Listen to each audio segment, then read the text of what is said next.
Bismillahirrahmanirrahim. Assalamualaikum warahmatullahi wabarakatuh. Salam rahayu sagung dumadi.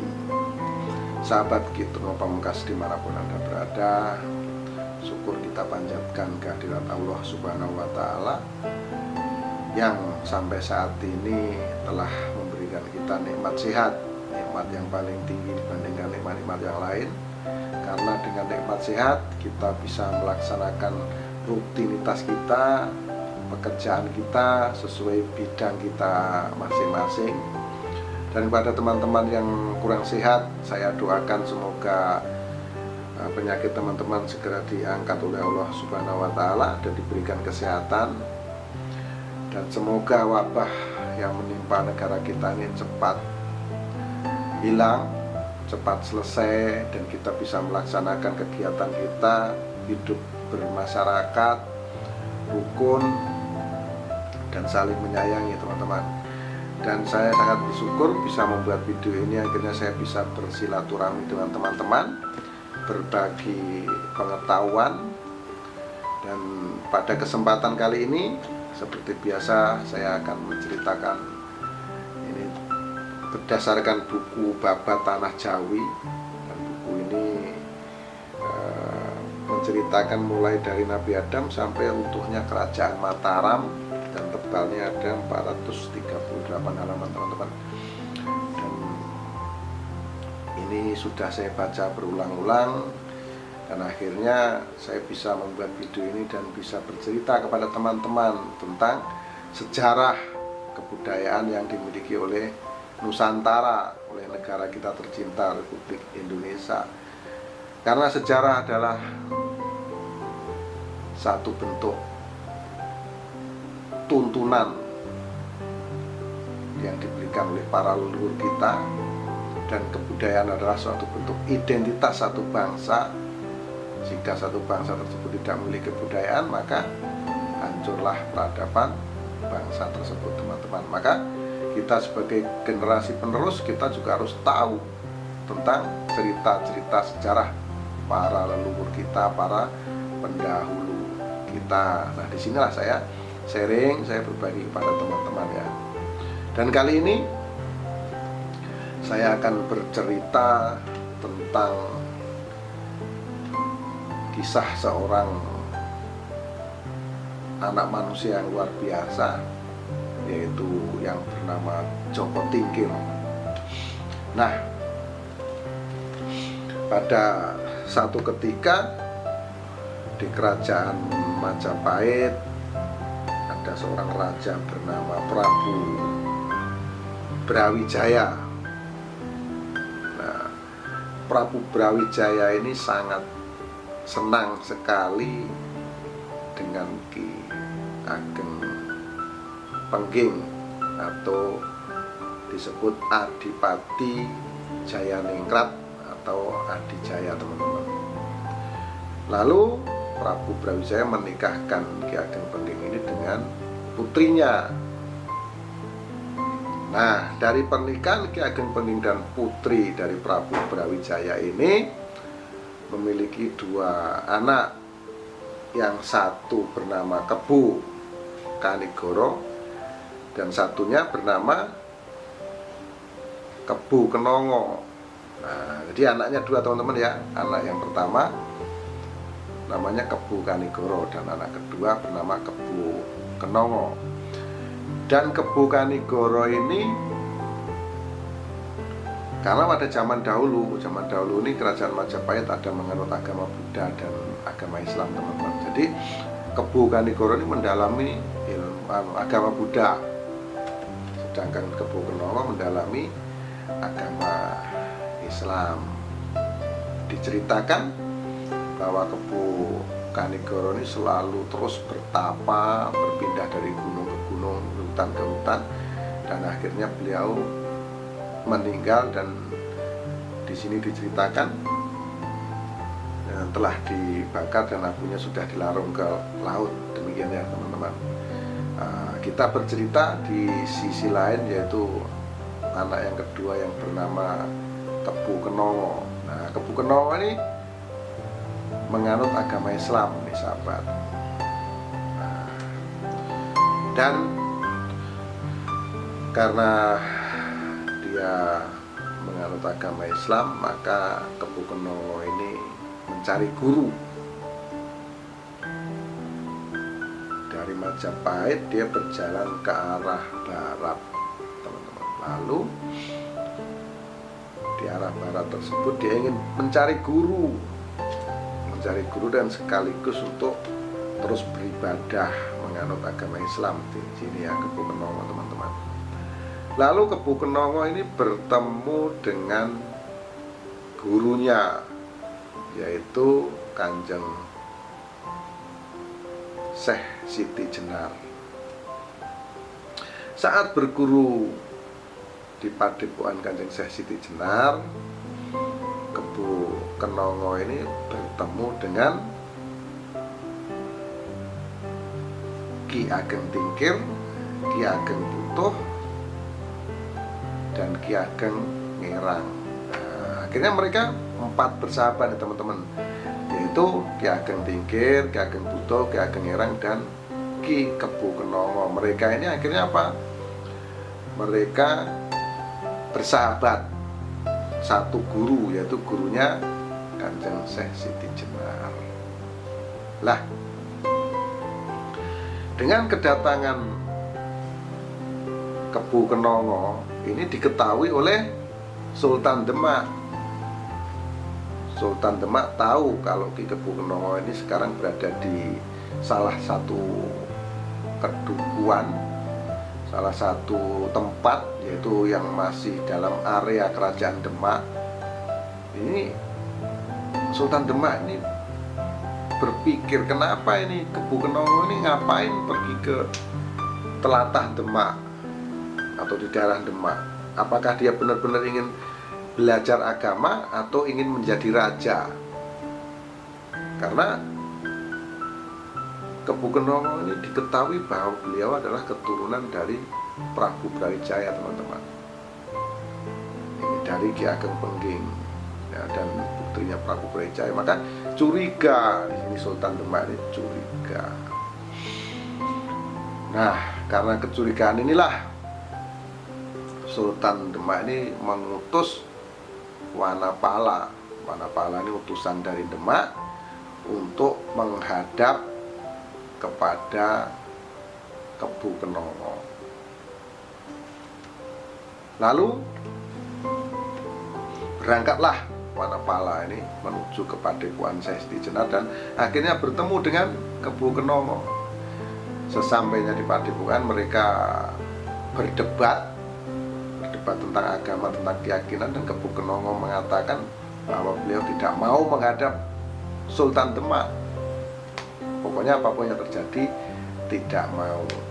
Dan dia pun menjawab, selain belajar agama dan mendalami agama Islam, Kebu Kenongo juga ingin menjadi raja. Jawabannya itu, teman-teman, jawaban Kebu Kenongo. Lalu setelah mendengar jawaban tersebut, utusan dari Sultan Demak yaitu Wanapala pulang ke Demak. Sesampainya di Demak, Wanapala menghadap Sultan lalu menyampaikan bahwasanya Kebu Kenongo di padepokannya Syekh Siti Jenar itu hanya untuk belajar agama. Jadi Wanapala menutup-nutupi teman-teman supaya Sultan Demak ini tidak marah. Jadi ditutupi. Tidak mungkin kalau Kebu Kenongo akan memberontak atau merebut kerajaan Kesultanan Demak. Seperti itulah disampaikan oleh Wanapala. Dan Wanapala juga menyampaikan memberi waktu 2 tahun kepada Kebu Kenongo untuk menghadap Sultan. Nah, lalu dengan bujuk rayu Wanapala akhirnya Sultan Demak menyanggupi apa yang disampaikan Wanapala untuk menunggu 2 tahun. Nah, itulah yang terjadi, teman-teman ya. Nah, setelah 2 tahun lalu Ki Kebu Kenongo tersebut tetap saja tidak mau menghadap Sultan, teman-teman. Dan disinilah akhirnya beliau mengutus Sunan Kudus untuk menjemput Ki Kebo Kenomo. Dalam perjalanan, Sunan Kudus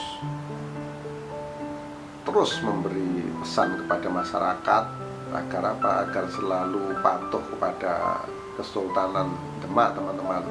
Ini terus disampaikan di perjalanan sampailah di Padepokan Kanjeng Syekh Siti Jenar. Lalu di situ bertemulah dengan Ki Kebo Kenomo yang saat itu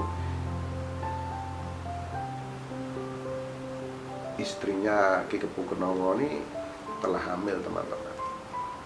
Dan pada saat itu juga karena terjadi perdebatan dan adu mulut yang luar biasa antara Ki Kebo Kenomo dengan Sunan Kudus, maka yang terjadi lalu Sunan Kudus menyayat siku Ki Kebo Kenomo, disayatnya, teman-teman ya, dan sampai mengeluarkan darah dan akhirnya meninggal.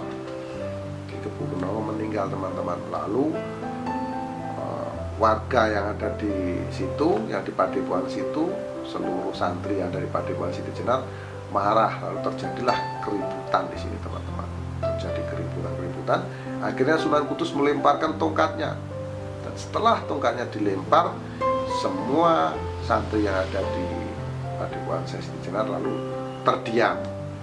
Nah, akhirnya menjadi tenang dan pulanglah Sunan Kudus. Nah, singkat cerita, istri Ki Kebo Kenomo ini melahirkan, teman-teman, melahirkan seorang anak laki-laki yang sangat tampan dan diberi nama Mas Karebet. Nah, karena kelahiran Mas Karebet ini dan Mas Karebet ini tidak memiliki seorang ayah, maka dirawat oleh ibunya. Namun tidak lama kemudian ibunya Mas Karebet ini meninggal dunia. Lalu di sini Mas Karebet dirawat oleh Ki Ageng Tingkir, teman-teman. Nah, lalu Ki Ageng Tingkir meninggal dan dirawat oleh Nyai Ageng Tingkir. Nah, ini, teman-teman ya. Karena Nyai Ageng Tingkir ini sangat kaya raya dan terkenal di desanya, dan dia sangat menyayangi Mas Karebet ini, sangat disayangi.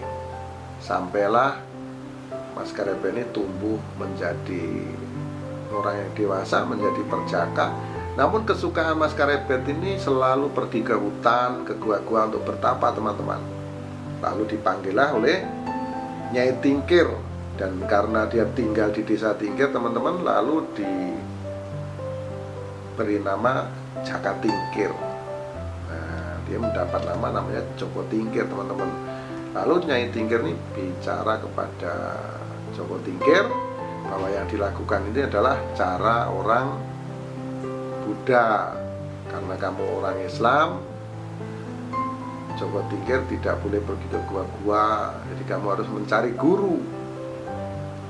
Lalu berjalanlah Joko Tingkir itu untuk mencari guru. Dan suatu ketika dia terus berjalan untuk mencari guru, untuk memperdalam agama Islam.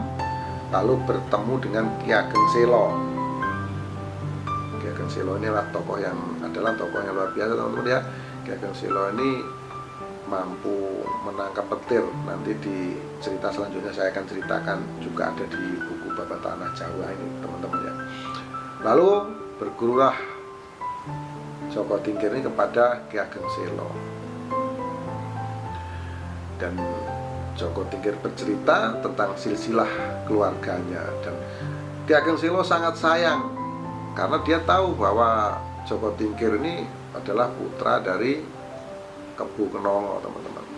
Nah, dia sangat sayang, akhirnya diangkat menjadi cucunya, menjadi murid kesayangan. Selain dia diajari ilmu agama, ilmu kanuragan, juga Joko Tingkir ini pandai bermain wayang kulit. Kalau sekarang ya, kalau dulu wayang beber, teman-teman namanya.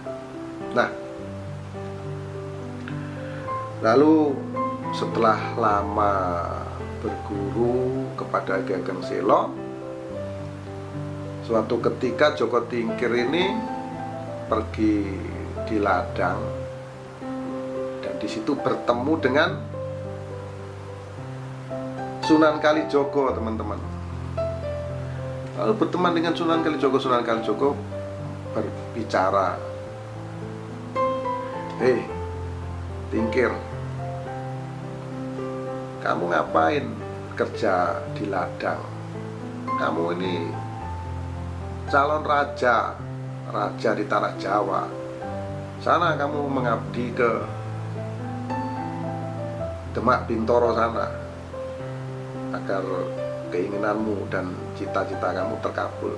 Itulah kata-kata Sunan Kalijogo. Lalu Joko Tingkir pulang ke rumah menyampaikan kepada gurunya, kepada Ki Ageng Selo, teman-teman. Lalu Ki Ageng Selo mengangguk, "Kamu sangat beruntung bisa bertemu dengan Sunan Kalijogo, dan yang dikatakan itu adalah benar. Maka berangkatlah kamu ke Demak Bintoro." Lalu singkat cerita, Ki Ageng Selo di situ memerintahkan kepada Joko Tingkir untuk berangkat ke Demak, dan sampailah di Demak. Kebetulan di Demak itu Nyai Ageng Selo punya saudara yang bekerja di Kerajaan Demak, di Keraton Demak atau di Kesultanan Demak sebagai kilurah, sebagai lurah tamtama, lurah prajurit, teman-teman. Nah, sampai di Demak, lalu Joko Tingkir diangkat sebagai prajurit di Keraton Demak. Nah, saat itu Keraton Demak banyak menerima prajurit-prajurit nih, sahabat gitu ya. Salah satunya ada prajurit yang sangat sakti, yaitu bernama Dadung Awo. Dadung Awo ini sangat luar biasa, teman-teman. Jadi dia kebal. Jadi prajurit-prajurit semua ditantang di sana ya. Orang tamtama di sana ditantang oleh Dadung Awo, diajak bertempur atau berkelahi. Namun tidak satu pun senjata tajam yang bisa melukai badannya. Nah, itu teman-teman. Tidak satu pun senjata tajam yang mampu melukai badan Dadung Awo.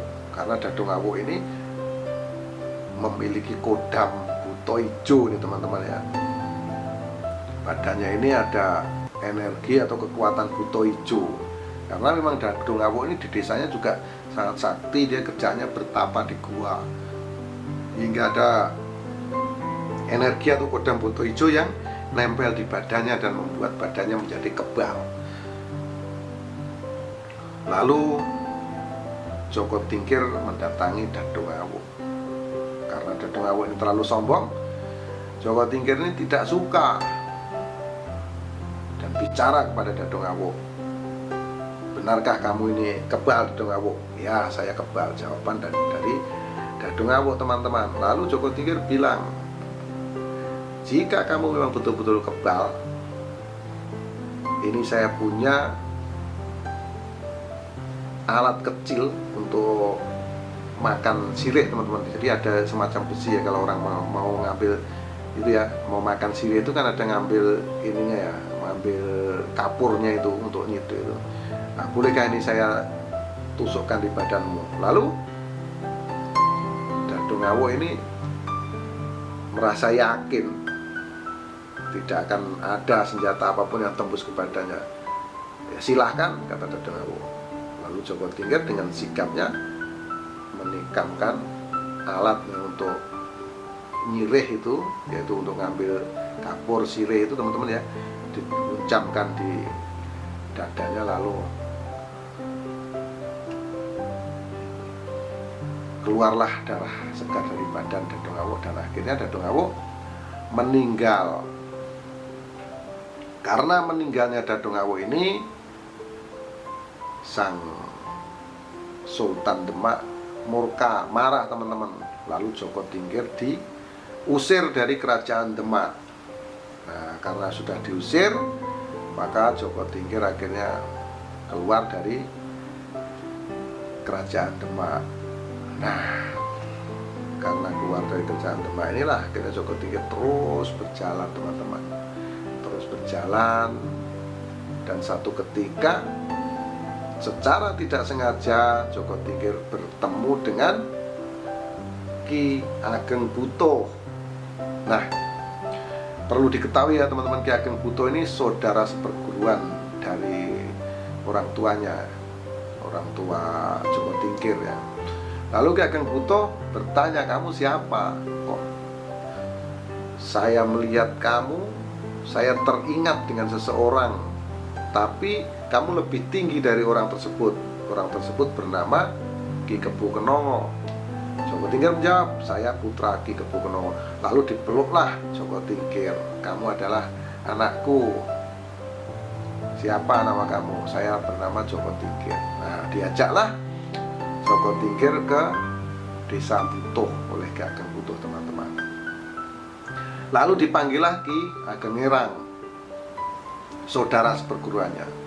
Di sini beliau antara Ki Ageng Butuh dan Ki Ageng Ngerang memberikan banyak wejangan-wejangan tentang ilmu-ilmu pemerintahan, ilmu filsafat, ilmu kanuragan dan lain-lain kepada Joko Tingkir. Dan Ki Ageng Butuh dan Ki Ageng Ngerang mengirim kembali Joko Tingkir untuk pergi ke Demak Bintoro teman-teman. Nah, di sini Ki Ageng Butuh memberikan segenggam tanah, namanya tanah Bang. Lalu diperintahkan setelah sampai Pesanggerahan. Saat itu Sang Sultan berada di Pesanggerahan teman-teman. Nah, di sini Joko Tingkir mencari, setelah membawa tanah Bang untuk pergi ke Demak dan menuju ke Pesanggerahan yang ditempati oleh Sultan Demak teman-teman ya, Joko Tingkir ini melewati Bengawan, Kali Bengawan ya teman-teman ya. Di situ dengan temannya dia 3 orang. Jadi berdua ya, temannya 2, bertiga sama Joko Tingkir membuat rakit teman-teman. Setelah rakit itu diturunkan di Sungai Bengawan, lalu muncullah buaya yang sangat banyak sekali. Dan di situ Joko Tingkir bertarung dengan buaya. Dan Joko Tingkir sanggup mengalahkan buaya yang bernama Bau Rekso. Jadi raja buaya tersebut bernama Bau Rekso teman-teman. Dan raja buaya tersebut kalah dan banyak sekali buaya-buaya yang dibuat meninggal oleh Joko Tingkir di Sungai Bengawan. Akhirnya apa? Akhirnya setelah buaya-buaya tersebut kalah dan takluk, maka Joko Tingkir mampu merintahkan buaya-buaya tersebut untuk membawa dia. Jadi rakit yang dari bambu yang sudah dibuat itu di bawahnya ada 10 buaya dan akhirnya berjalan di atas air teman-teman. Jadi nggak usah pakai dayung ya untuk menuju ke Demak Bintoro. Nah, akhirnya sampailah di sini, singkat cerita, sampailah Joko Tingkir di pertengahan di Sungai Bengawan. Di situ Joko Tingkir kelelahan teman-teman. Di tengah perjalanan ini kelelahan ya. Sampai di pertengahan ya, setengah perjalanan seperti itu ya, dari Desa Butuh ke Demak itu di tengah perjalanan teman-teman. Di sini Joko Tingkir dan 2 orang kawan ini kelelahan dan tertidur di malam hari. Di situ Ki Ageng Butuh tuh terus mengikuti teman-teman dari pinggir sungai, terus mengikuti. Lalu melihat dari arah Demak itu ada, kalau orang dulu bilang itu ada pulung atau wahyu keprabon, itu jatuh tepat di perahu atau getek yang digunakan oleh Joko Tingkir tersebut. Lalu didekati, semakin didekati oleh Ki Ageng Butuh teman-teman, dan memang pasti bahwasanya wahyu keprabon tersebut jatuh dan mengenai Joko Tingkir atau Mas Karepet. Ini semakin yakin bahwa Ki Ageng Butuh ini, Joko Tingkir nanti akan menjadi raja di tanah Jawa. Nah, dalam perjalanan tersebut, singkat cerita, Joko Tingkir sudah sampailah di Pesanggerahan, tempat tinggalnya Sultan Demak tersebut. Lalu Joko Tingkir mencari seekor kerbau, yaitu kerbau tersebut itu dinamakan kerbau Danu, kebun Danu teman-teman.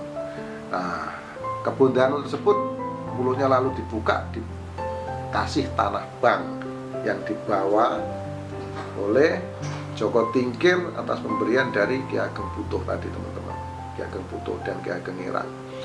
Lalu kerbau tersebut mengamuk di pesanggerahan tersebut. Apabila pagi, kerbau tersebut mengamuk di situ dan banyak memakan korban. Para prajurit-prajurit tersebut ingin mengalahkan kerbau Danu tersebut, namun tidak sanggup. Kerbau Danu tersebut kebal senjata teman-teman, ditombak, dibacok, tidak mempan. Dan setiap pagi dia mengamuk, kalau malam dia lari ke hutan. Disinilah akhirnya sang raja di sini mencari jago, siapa yang bisa mengalahkan kerbau tersebut. Lalu pada di hari kedua teman-teman, ini kerbau Danu ini ngamuknya 3 hari. Nah, di hari kedua ini sang raja ini melihat ada Joko Tingkir. Nah, itu kok ada Joko Tingkir. Lalu diperintahkanlah pengawal raja itu untuk memberitahu Joko Tingkir apabila Joko Tingkir mampu mengalahkan kerbau, maka dia akan diangkat kembali menjadi prajurit Demak. Nah, itu teman-teman ya.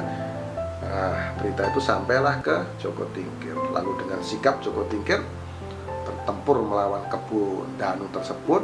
Dan memang kerbau Danu ini memang sangat luar biasa. Joko Tingkir dicongkel pakai tanduknya, dilempar ke atas, ditusuk pakai tanduknya, namun Joko Tingkir juga tidak terluka teman-teman, juga memiliki kesaktian yang luar biasa, memang kebal. Lalu pertarungan yang dilakukan Joko Tingkir dan kerbau Danu itu terjadi sampai 1 hari penuh teman-teman. Dan akhirnya dengan kekuatan Joko Tingkir yang luar biasa, maka Joko Tingkir lompat ke atas dan leher kerbau tersebut dipegang, lalu dipukulnya kepala kerbau tersebut dan hancur. Maka matilah kerbau Danu tersebut.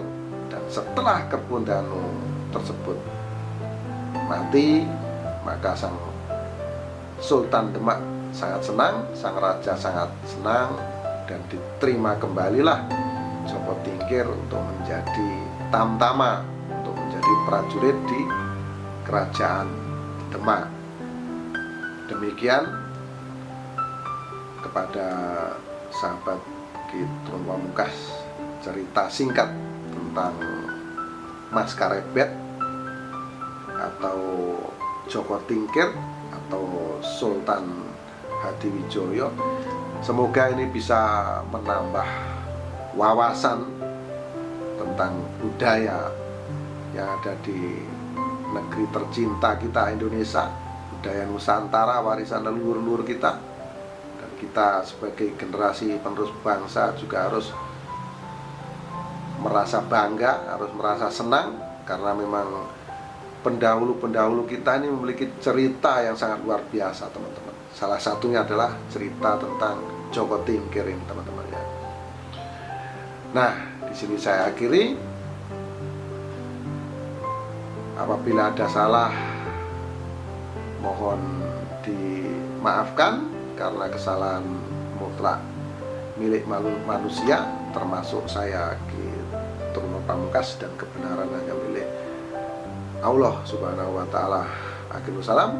Wabillahi taufiq wal hidayah. Wassalamualaikum warahmatullahi wabarakatuh. Salam Rahayu Sagung Dumadi. Salam persahabatan sedunia dari saya Ki Trun Pamungkas.